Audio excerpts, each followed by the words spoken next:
لوی او بخونکي خدای په نامه ګرانو ورونو مشرانو کشرانو یعنې زه اوس پوه شوم چې نور زما مسؤلیت څومره دروند شوی که معلوم کړئ چې تاسو ما ته په سر کړله زه به تاسو سره هم دا وعده وکړم چې د آخرین توان د قدرته پورې به د وطن د بچیانو په خاطر باندې د خپلې خاورې په خاطر باندې هر نوع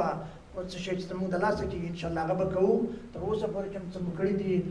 نتایج تاسو دلته وینئ چې د مختلفو ځایونو موږ تقدیرنامې راغلي دي په شکل باندې راغلي دي نو بیا هم د تاسو د راتګ نه ډېره مننه انشاءالله تعالی په آینده کې به موږ تاسو نور ډېر کارونه ورسره کوو او د هغې پخوا کې مخکې حاجي صاحب محترم چې د ماشومانو په ارتباط باندې ویلله موږ په دلته کلتوري مرکز کې د ماشومانو د تدریس لپاره اتاق لرو د هغې دپاره معلمین مقرر دي او د هر وخت کولی شي ورونه د دې لپاره اسلامي تدریس الماني تدریس د پښتو ژبې تدریس دلته استادانو ته آماده دي په مختلفو سیستمونو کې کولی شي چې خپل اودونه دلته راولي دغه مرکز دی ورونو کلتوري مرکز دی د ټول افغانانو په خدمت کې دی بدون د دې چې دا احمد دی محمود دی څنګه چل دی زموږ او ستاسې مرکز دی د افغان په نوم باندې دی هر سړی چې دلته راځي هغه پکې حق لري دا د ټولو مرکز دی او ټول پکې حق لري نو شپه ورځ د مرکز دروازې ټول وخت باندې نه دي څوک پکې دلته پروګرامونه جوړوي څوک پکې هغه پروګرامونه چې د اسلام څخه په تضاد کې نه اوسېږي هغه کامله دلته اجازه لري زموږ د مسؤل د مرکز د مسؤل سره به انجینر صاحب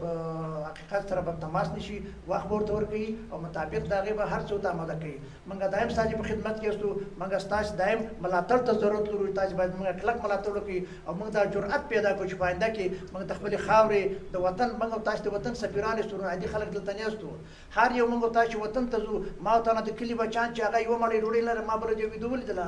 ماشومانان لګېري د وچه ډوډۍ د سخاري ډوډۍ ده په اوبو کې کته کوي او خوري چې بیا وروسته د وشلا شي چې کوی خدای شکر دی ستا په دې نعمتونو باندې چې ما ته څومره ښکلی نعمت راکړ زما ورباندې خېټه مړه شوله در حاله چې موږ تاسو دلته په دسترخوان باندې لس 15 رقمه طعامونه چې راسره نه دا مې خوښېږي او دا نه مې خوښېږي او شکر مې جوړ شو فشار مې جوړ شو دا دې شي نه باندې مصروف یاست ولې زما د ورونه دا هیله ده که 2 روپۍ درسره یي خیر دی او 50 سنټه د هغې نه اخلي ډډې ته ږدي په میاشت کې چې اضافهوالی کموالی ځي دا د خپل د وطن د ورونو سره د هغوی سره کومک وکړو چې وطن ته ځو هغه ما ته تمه لري چې ورور ته زه په اروپا کې ناست دي ښه کور لري ښه برق لري تلویزیون لري هر څه لري ولې زه ستا ورور دلته راشم تا زما لپاره څه وکړله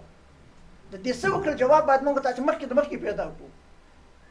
زما د ورونو دا هیله ده که تاسو په خپلو سیستمونو باندې کولی شئ که نه شي کولی دلته موږ په مرکز کې امکانات لرو ورسره کولی شو حتی موږ تاسو سره کومک وکړو په داسې موضوعاتو کې چې هغې لپاره ضرورت اوسېږي دلته الحمدلله موږ تکړه ملګري لرو زیاتره ته نه دي مصروف دي نو موږ کولی شو په هر بخش کې د دې بخش کې تاسو سره کومک وکړو په هر وختو کې موږ تاسو سره ملګري شو بل د هغې په خوا کې یو تعداد ورونه دي موږ تاسو مرګ ژوند راپسې دي ورونو زیاتره موضوعات چې مشکلات چاته پیدا کېږي په کور کې ورته غم پیدا کېږي بل شی پیدا کېږي صرف زموږ د خبرې وکړو چې دا پلان کې زموږ د ټولنې مسؤل ورځي د هغې اسناد اخلي که چېرته دلته غواړي چې دلته یې ښخ کړي هغه هم دغه کارونه ول خلاص کړي چې چېرته وطن ته انتقال هغه کارونه ول خلاص کړي پاسپورټ ته له پلاس کې ورکړي چې وربانکي طریق ته پرواز دي او حرکت به کوي دې کې نه د مړي والا څومره دغه لري هغه خپل غم پالي او نور به ورته کار دلته چې هم د قبر مسله که بل مسله زموږ مسؤلین هغې له ورځي هغې څه کوي کار یې ونه مخې ته وړي زیاتره زموږ مسؤلین دا کوشش کوي ورونو چې اسلامي موضوعات دلته الحمدلله جومات لرو دې کې دغه هر موضوع چې که د اختر لمونځونه دي که د جمعې لمونځونه دي که نور 15 وخته لمونځونه دي مکمل په دې باندې کېږي موږ په جومات کې الحمدلله 15 وخته لمونځ هم کېږي اعتکاف پکې کېږي هر څه پروګرامونه سرته رسېږي بدون د چونو چرانه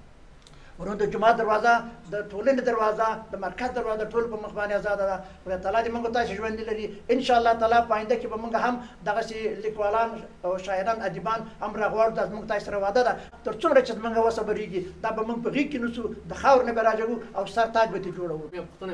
مهرباني صاحب تاسو د دیني زده کړو ته اشاره وکړله مثلا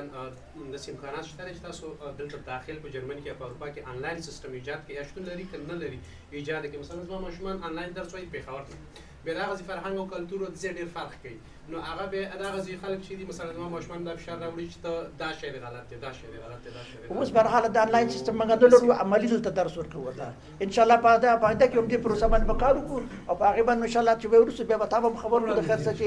افغان صاحب دا موضوع په دغه سیستم باندې ده ولې بسم الله الرحمن الرحیم د افغان صاحب جواب کې تېر هفتې رئیس موږ په دې باندې کار شروع کړی چې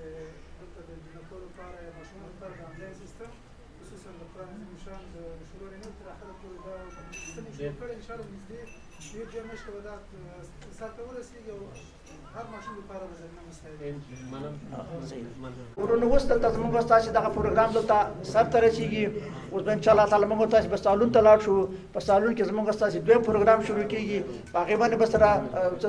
خبرې به سره وکړو. وروسته د هغې نه به بیا یو ناشته چې جوړه شوې په هغې باندې به سره الله تعالی وکړو سره او د هغې نه به بیا رخصت کېږو سره. زیاته مننه. تراب صاحب یو کتاب لیکلی هغه به څوک و؟ دا کتاب دی یعنې که چا اخیسته د دې 15 روپۍ قیمت دی نو مقصد تاسې کولی شئ چې واخلئ او 15 روپۍ ورکړئ. ډېره مننه.